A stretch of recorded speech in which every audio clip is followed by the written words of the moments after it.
오늘 말씀은 시선이 바뀌면 마음이 바뀝니다라는 제목으로 말씀 전하도록 하겠습니다. 우리는 다른 사람의 시선을 의식하며 살아갑니다.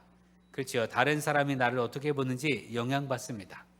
그래서 옷을 사러 두세 명이 혹은 가족이 가면 자기가 입고 자기가 마음에 들면 그냥 사면 되잖아요. 근데 꼭 물어봐요. 괜찮아? 그래서 아이 그거 별로야. 그러면 자기가 마음에 들었는데도 안 삽니다. 희한하죠? 어때 보여? 라고 묻곤 합니다. 다른 사람의 시선을 의식하게 된 이유가 뭘까? 어떤 경우는 내가 다른 사람을 평가하기 때문일 것 같아요. 다른 사람의 시선을 의식하는 이유는 내가 다른 사람들을 평가하고 있으니까. 저 사람도 나를 그렇게 평가하면 어떻게 하지? 하는 걸 수도 있고요. 어떤 경우는 다른 사람의 평가를 들었기 때문일 겁니다. 직접적으로 나에게 한 말을 듣기도 하지만 전에 듣기도 하잖아요. 야, 누가 너한테 그러던데? 누가 너를 이렇게 얘기하더라. 이런 식으로 말이지요. 그렇게 평가를 들으면 어느 때는 으쓱하거나 또 다른 때는 위축되기도 합니다. 야, 누가 그러는데 야, 너 참 괜찮다고 하더라. 그럼 우리 으쓱하죠. 야, 너 누가 그러는데 너 노래하는 거 누가 들었대? 너 진짜 잘한다고 하더라. 그럼 으쓱합니다. 그러나 반대로 평가가 좋지 못하면 위축되지요. 그만큼 우리는 타인의 시선에서 자유롭지 못합니다. 남의 시선을 의식하는 만큼 또한 우리도 늘 누군가를 평가하며 살아갑니다. 다른 사람의 말투를 평가하고 행동을 평가하고 외모를 평가합니다. 그게 우리입니다. 다른 사람을 평가할 때 우리는 이런 말도 하죠. 그는 썩 괜찮은 사람이야. 그는 그럭저럭 괜찮아. 라는 말을 하곤 합니다. 이 말 때 썩 괜찮다라는 말, 그럭저럭 괜찮다라는 말엔 어떤 것은 부족한 게 있다는 거잖아요. 근데 부족함이 있지만 전반적으로 보면 괜찮아. 부족한 건 있긴 한데 그냥 전체로 보면 괜찮아. 그 정도면 됐지 뭐. 사람이 뭐 어떻게 완전해. 그 정도면 충분해. 라는 식으로 평가를 하지요. 부족한 것이 있다 할지라도 괜찮은 모습 때문에 괜찮은 모습을 생각해서 그래 그 정도는 괜찮아. 그래서 그 정도는 그는 괜찮아 라고 말하곤 합니다. 여러분 옆에 있는 사람들은 어떻습니까? 옆에 있는 사람은 어떻습니까? 괜찮은 사람입니까? 아니면 많이 부족한 사람입니까? 자, 서로를 보고 당신 참 괜찮은 사람입니다 해주세요. 당신 참 괜찮은 사람이에요. 당신 참 괜찮은 사람입니다.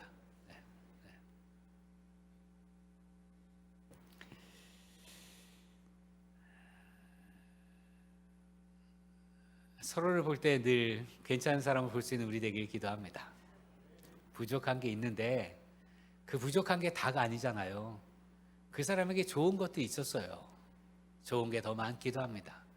그럼 그 좋은 걸 보고 괜찮다 해주는 우리 되기를 기도합니다. 네. 저에게도 한번 해보세요.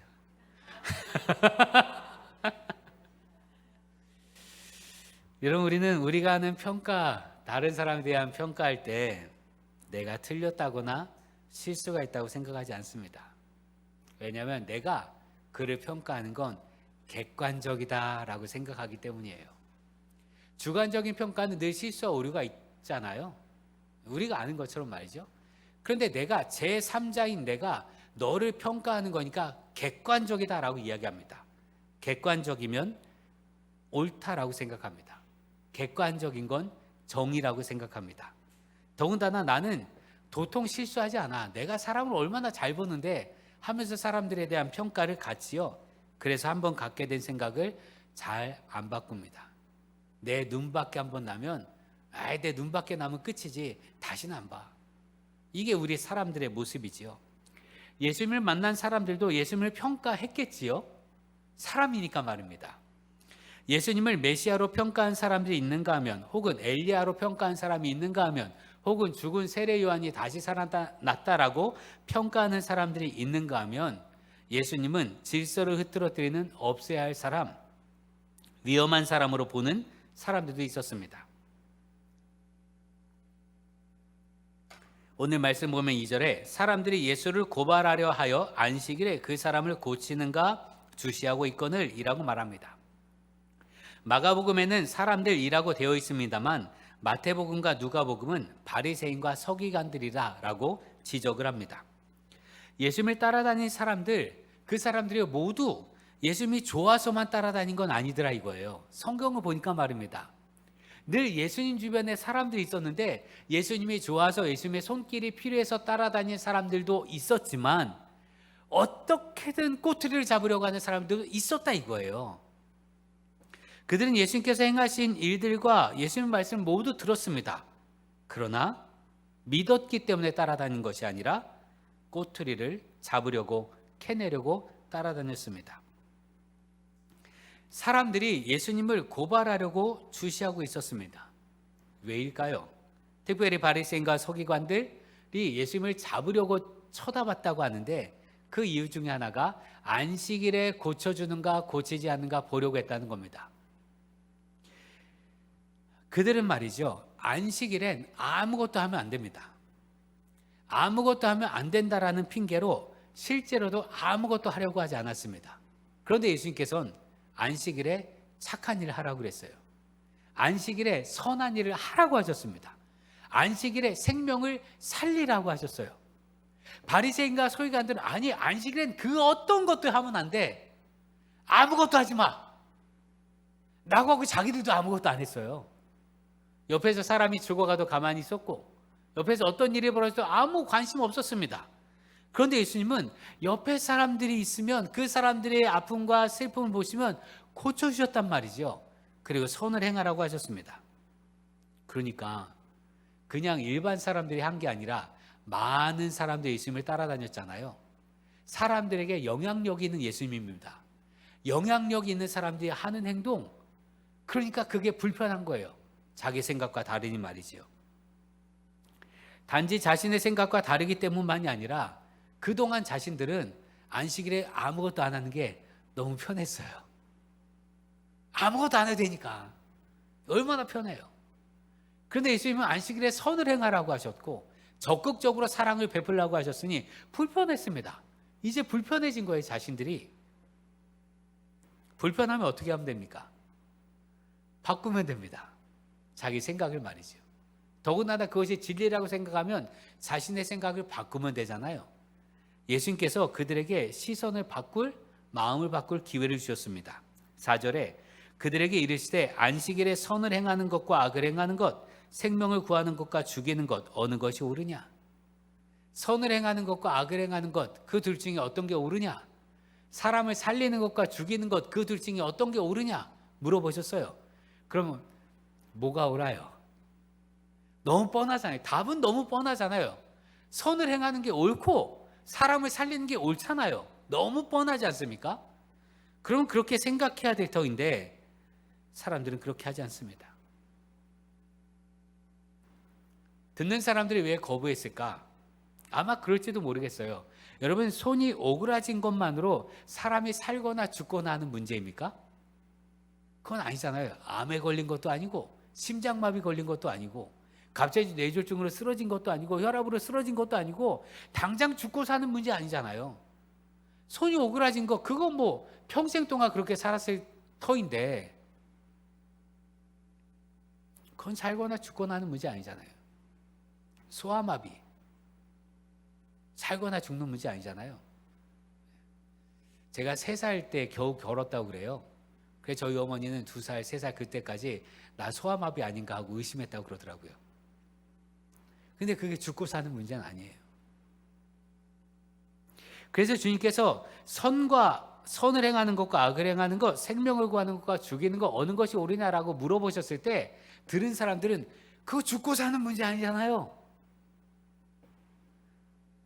더군다나 긴급한 상황, 골든타임에 관련된 것도 아니니 그리고 그 문제 아닌데요? 라고 했을지도 모릅니다. 객관적으로 말입니다. 객관적으로 손이 오그라진 것 죽고 사는 문제 아닙니다. 객관적으로 그렇잖아요. 객관적으로 긴급한 상황도 아니잖아요. 객관적으로 말입니다. 그러나 손이 오그라든 채로 살아가는 사람에겐 죽고 사는 문제예요. 그렇게 지내는 동안 얼마나 불편했겠습니까? 얼마나 다른 사람들의 시선을 의식했겠습니까? 다른 사람들이 얼마나 이상하게 쳐다봤겠습니까? 뭐 할 때마다 그가 얼마나 불편하고 그것 때문에 얼마나 속이 상했겠습니까? 그러니 그에게는 죽고 사는 문제예요. 더구나 긴급한가? 예, 주님을 만난 이때 아니면 해결 방법이 없습니다. 주님을 만난 이때 아니면 기회가 없어요. 이게 마지막입니다. 그럼 긴급한 문제가 되는 거예요. 객관적으로 보면 중요한 것도 아니고 긴급하지도 않지만 객관적인 게 아니라 그의 마음으로 보면, 그의 삶으로 보면 죽고 사는 문제고 긴급한 문제가 되는 거예요. 여러분, 우리는 객관적이라는 말을 정의라고 생각합니다. 객관적으로 판단한 것 이꼴 정의. 객관적으로 생각하면 그건 정답. 객관적으로 보면 그거는 무조건 옳은 것이라 생각합니다. 그러나 객관적인 건 정의로운 게 아닙니다. 객관적인 건 정의가 아닙니다. 예를 들어 보죠. 여러분 스스로 생각해 볼 때, 객관적으로 볼 때, 여러분을 객관적으로 한번 봐보세요. 객관적으로 볼 때 여러분 괜찮은 사람, 선한 사람, 착한 사람, 구원받을 만한 자격이 있는 사람입니까? 여러분 자신을 객관적으로 볼 때 하나님의 사랑을 받을 만한 자격이 되는가? 좀 이상해지죠? 객관적으로 본다는 것, 어떻게 보는 게 객관적이에요? 다른 사람의 시선인가? 아니요. 우리가 객관적으로 우리 자신을 보게 되는 잣대는 하나님의 말씀입니다. 하나님의 말씀에 비춰보면 거울에 비추듯 우리 자신을 보게 되어 있습니다. 그럼 말씀에 비춰볼 때 우리가 어떠한가?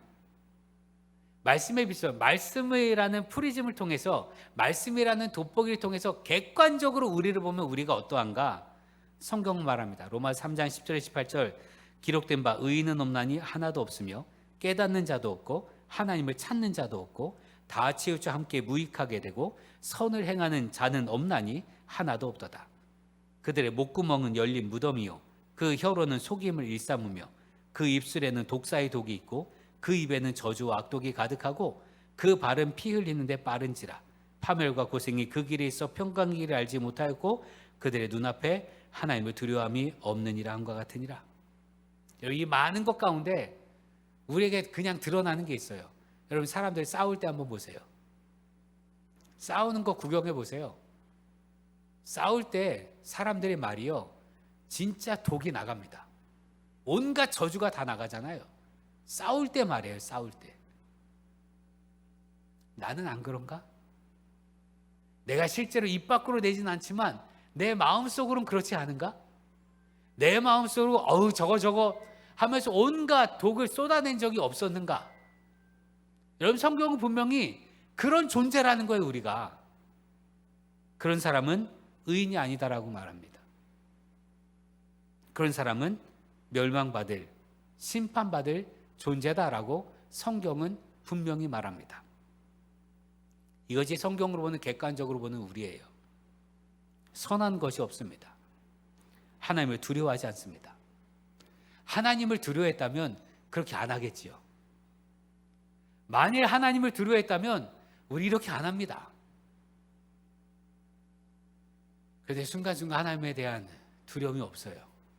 하나님을 생각하지 않으니까. 그래서 성경이 이렇게까지 말합니다. 로마서 3장 23절에 모든 사람이 죄를 범하였음에 하나님의 영광에 이르지 못하더니. 모든 사람은 죄인입니다. 그래서 하나님께 갈 수 없습니다. 이것이 객관적으로 우리를 보는 거예요. 이게 객관적입니다. 그럼 우리는 심판받아야 합니다. 이게 정의입니다. 객관적으로는 우리는 죄인이고 객관적으로 우리는 심판받아야 합니다. 이게 우리가 말하는 정의입니다. 그런데 하나님께서 사랑의 시선으로 우리를 보시고 아들 예수 그리스도를 보내주셨습니다. 그리고 의로운 존재, 괜찮은 존재가 되게 하셨습니다. 요한복음 3장 16절 하나님이 세상을 이처럼 사랑하사 독생자를 주셨으니 이는 그를 믿는 자마다 멸망치 않고 영생을 얻게 하려 하심이라. 이것이 핵심입니다. 객관적인 건 정의가 아니고요, 사랑이 정의입니다. 사랑의 눈으로 보면 손 마른 사람의 불편함, 그거 당장 해결해 줘야 돼요. 그 얼마나 고생했겠어요. 얼마나 오랜 시간 그것 때문에 괴로워했겠어요. 사랑의 눈으로 보면 손 마른 사람이 얼마나 힘겹게 살았을지가 보입니다. 그러면 그날이 안식일이냐 안식일이 아니냐 이건 중요하지 않잖아요. 그의 고통이 보이는데, 그의 아픔이 보이는데, 이게 안식일이기 때문에 야 내일 다시 와 이렇게 할 수 있는 건 아니잖아요. 하루라도 빨리 더 해줘야지. 하루라도 빨리 더 해결해 줘야지. 이게 주님의 마음입니다. 주님께서 물어보셨습니다. 안식일에 선을 행하는 것과 안식일에 악을 행하는 것, 생명을 구하는 것과 죽이는 것, 어느 것이 옳으냐? 그러자 그들은 침묵했습니다. 4절 말 하반절에 그들이 잠잠하거늘. 여러분, 침묵했다는 건 인정했다는 것이 아니라 싫다는 표현입니다. 안식일에 선을 행하는 게 마저도 전 싫습니다, 우리 싫어요 하는 의지의 표현이 침묵입니다. 하나님의 뜻이라고 해도 우리는 받아들일 수 없습니다 하는 게 침묵입니다. 우리가 그렇지 않습니까? 아이를 키우면서 다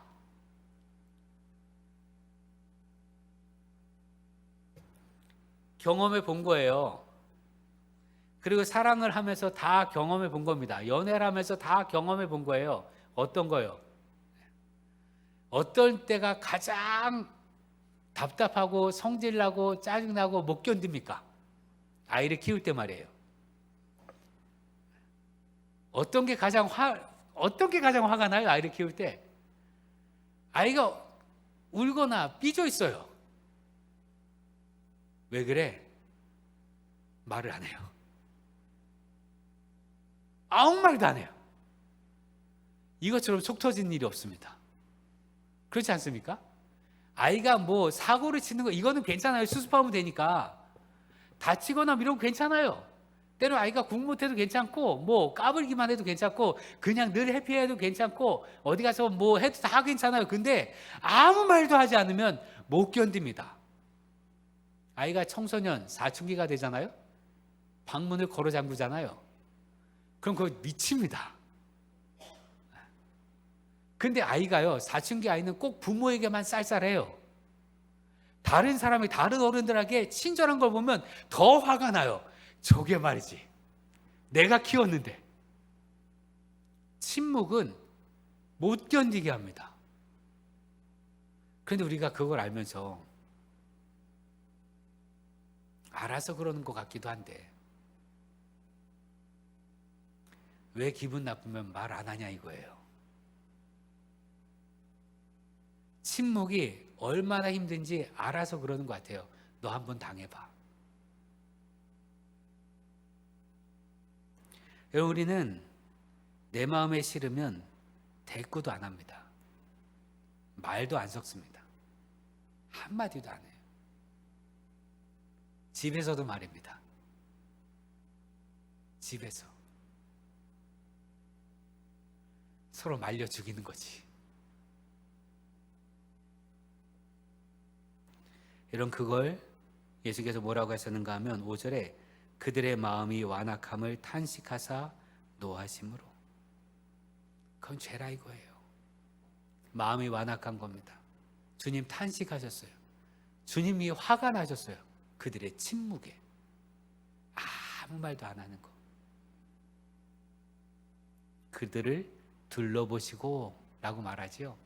성경은 완곡한 표현으로 둘러보시고 라고 했지만 예수님 아마 얼마나 노려보셨겠어요. 아마 예수님 눈에서 레이저 나갔을 거예요. 이것들이 말도 안 해? 하고 말이죠. 여러분, 그러나 예수님께서는 그들만 보신 게 아니라 당장 여기 있는 손 마른 사람을 보셨습니다. 그래서 그를 고쳐주시고 기적이 일어났습니다. 5절에 그 사람에게 이르시되 내 손을 내밀라 하시니 내밀매 그 손이 회복되었더라. 그곳에 있는 모든 사람들이 기적을 보았습니다. 이건 해석이 필요하지 않잖아요. 손이 말랐는데 펴졌어요. 오그라든 손이 펴졌어요. 이거 기적이잖아요. 눈에 보이는 거예요. 그리고 당시 바리새인과 서기관들, 유대인들의 입장에서 볼 때 병이 있잖아요. 나면서부터 갖고 있는 병은 하나님께서 주신 거예요. 고치면 안 됩니다. 혹은 고쳐졌다면 하나님이 하신 일이에요. 사람이 할 수 있는 게 아니에요. 그러니 그의 손이 오그라진 손이 펴졌다는 건 하나님께서 하신 일이다라는 겁니다. 하나님께서 하신 일을 보았습니다. 하나님께서 하셨으니 그들이 깨닫고 시선을 바꾸었어야 합니다. 시선을 바꿔서 그 손 마른 사람이나 뭐 이런 거 보지 말고 주님을 보았다면, 그 속에서 하나님을 보았다면, 아, 하나님이 하신 일이구나 하며 함께 찬양할 수 있었습니다. 그러나 그들은 시선을 바꾸지 않았습니다.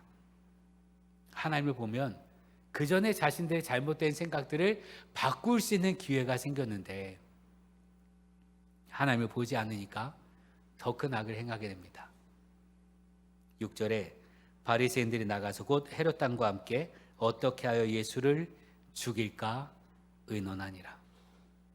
여러분, 이 시작은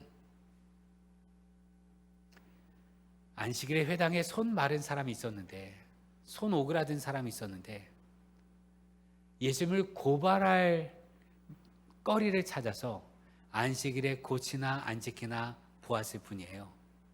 예수님을 고발하려고 했습니다. 그런데 지금은 어떻게 예수를 죽일까? 이것이 악, 죄, 사탄의 모습입니다. 악은 심해집니다. 악은 자라납니다. 악은 가만히 내버려두면 나도 모르는 사이에 쑥쑥 자라나게 됩니다. 그게 악의 속성입니다. 그러나 반대로 어둠의 사탄, 어둠의 세력은 빛을 싫어합니다. 빛이 비추면 악은 줄어들거나 사라집니다. 주님의 빛 가운데 있으면 악은 맥을 못 춥니다. 이것이 성경의 진리입니다. 여러분, 그러니 주님의 빛이 비출 때마다 주님을 향한 우리 되기를 기도합니다. 빛을 피해서 도망치듯 하는 인생이 아니라 빛으로 나아갑시다. 생명의 빛을 비추시는 주님께 나아감으로 하나님의 능력을 붙드는 우리 되기를 기도합니다. 여기까지는 거기 모인 사람들 가운데 바리새인과 서기관들의 입장에서 그들을 살펴봤어요. 그들은 어떻게 그럴 수가 있는가? 어떻게 바리새인과 서기관들, 거기 모인 사람들은 어떻게 예수를 믿지 않고 그렇게 할 수 있는가? 이렇게 살펴보았습니다만, 사실 우리는요, 회당에 모인 사람들이기도 합니다만 사실 우리가 손 오그라든 사람이잖아요. 내가 말이에요.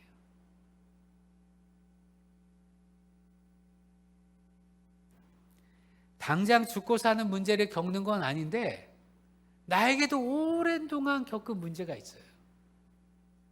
부끄러운 문제도 있고 해결됐으면 하는 문제도 있고 오래된 질병도 있고. 당장 죽고 사는 문제는 아니에요. 당장 내일 죽느냐 마느냐 아니에요. 근데 나에게도 오랜 질병이 있어요. 오랜 문제가 있고 오랜 아픔이 있습니다. 우리도 그 손 오그라든 사람처럼 주님의 치유가 필요한 사람들입니다. 여러분, 예수님께서 사람들을 고치실 때, 아니 지금 이 순간도 주님께서 우리 기도에 응답하실 때 예수님은요, 그가 얼마나 위중한지 위독한지 그 순서를 잡아서 순서대로 고쳐주지 않으세요. 순서대로 문제를 해결해 주는 분이 아닙니다. 예를 들면 당장 죽을 사람, 혹은 당장 죽을 것 같은 사람, 심장마비 걸린 사람, 뇌졸중으로 쓰러진 사람, 그 사람부터 고쳐주시고 그 다음에 순서대로 고쳐주시는 게 아니에요. 혹은 우리의 문제를 해결했어도 지금 그 문제 아니면 쟤는 죽을 것 같아. 그런 사람부터 그 문제를 해결해 주시고 그 다음에 조금 덜한 문제 이렇게 순서대로 해주시는 분이 아니라 이거지요. 만일 주님께서 순서대로 문제를 해결해 주시는 분이라면 우리는 예수님께 늘 증명해야 돼요. 예수님, 제가 제일 문제가 많고요. 저 지금 죽을 것 같아요. 이걸 증명해야 합니다. 순서대로 고쳐주신다면 말이지요. 그러나 주님은 순서대로 고쳐주시는 것이 아니라 필요한 모든 사람을 고쳐주십니다. 주님의 능력엔 한계가 없습니다.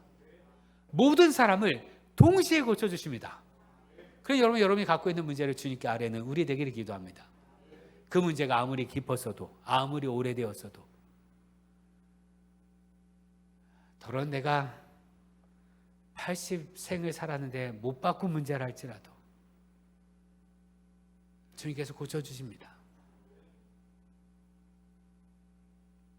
혹 주님이 그냥 지나치신 것 같습니까? 여러분, 그러면 바디메오를 기억하십시오. 바디메오요, 태어나면서부터 그렇게 됐다라고 성서학자들이 추측을 하는데 태어나면서도 못 봤어요. 애초에 그렇게 살았어요. 애초에 그렇게 구걸하며 살았습니다. 늘 그렇게 살았기 때문에 그냥 그렇게 살아도 돼요. 본인에게 문제가 없었어요. 그럴 수 있습니다. 지금까지 앞을 보지 못하고 충분히 살았는데 앞 못 보는 걸로 뭐 죽고 사는 문제도 아니잖아요. 그런데 바디메오가 주님께 외칩니다. 다윗의 자손 예수여, 나를 불쌍히 여기소서.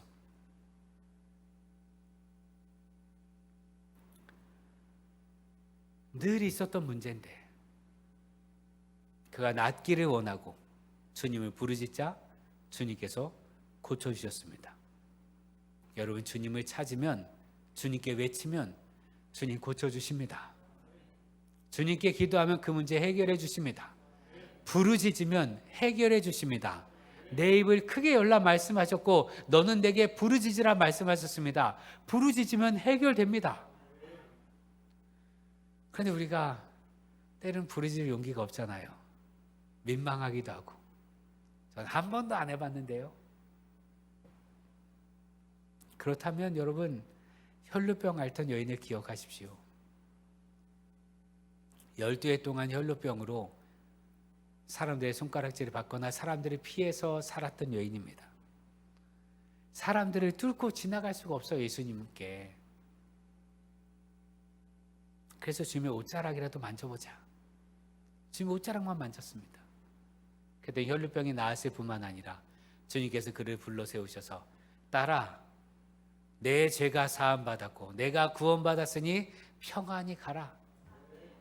아무에게도 손가락질 받지 못하도록 주님께서 완전히 고쳐주셨습니다. 여러분, 그렇습니다. 부르짖건 부르짖지 못해도 주님을 간절히 찾는 그 마음이건 주님을 향하면 주님께서 회복시켜 주십니다. 여러분이 겪는 문제가 어떤 것이든 크건 작건 시급하건 혹은 장기적이건 여러분 주님께 간구하십시오. 주님께서 만져주십니다. 그리고 내 삶 속에 주님의 도우심을 입었습니까? 주님께 외칠 용기가 생겼습니까? 그러면 주님의 선택도 따르십시오. 주님께 생하신 그 길을 따라가는 우리 되기를 기도합니다. 바리새인과 서기관들은 그 손 오그라든 사람을 보지 않았어요. 안식일에 어떻게 하나하나. 그러나 주님께서는 그 손 오그라든 사람의 아픔을 보셨습니다. 손 마른 자를 불쌍히 여기신 주님의 시선을 따라가는 우리 되기를 기도합니다. 시선이 바뀌면 마음이 바뀝니다. 여러분, 불쌍히 여기면 긍휼의 마음이 생깁니다. 여러분 주변의 사람과 나를 볼 때 평가의 대상으로 보지 마세요. 사랑의 대상으로 볼 수 있는 우리 되기를 기도합니다. 아까 말씀드렸잖아요. 객관적으로 보면 우리는 심판받고 멸망받을 사람이라고. 그러나 사랑의 눈으로 보았기 때문에 우리가 구원받은 겁니다. 그러니 여러분 주변을, 주위 사람 볼 때 사랑의 대상으로 보십시오. 저 사람 어떻게 하나? 저 사람 무슨 짓 하나? 저 사람 무슨 말 하나? 그러면 어떻게 하나? 그렇게 보지 마시고 그 사람의 아픔과 그 사람의 안타까움과 그 사람의 기도를 볼 수 있는 우리 되기를 기도합니다. 그렇게 시선을 바꾸어 마음을 바꾸고 마음을 바꾸어 행동을 바꾸는 우리 되기를 기도합니다. 기도하겠습니다. 우리를 보시되 한없는 사랑의 눈으로 보아주시는 주님을 찬양합니다. 주님께서 우리를 사랑하시기에 우리가 구원받았으며 나음을 입었습니다. 그 사랑을 받았으니 우리도 사랑의 눈으로 나를 이웃을 보게 하옵소서. 내 곁에 있는 사람들을 한없는 사랑의 눈으로 보게 하시고 우리 주위에 아픈 이들을 사랑의 눈으로 보게 하옵소서. 그렇게 시선이 바뀌어 마음이 바뀌게 하시고 마음을 바꾸어 주님의 뜻을 이루는 주의 사람들 되게 하옵소서. 예수님의 이름으로 기도합니다. 아멘.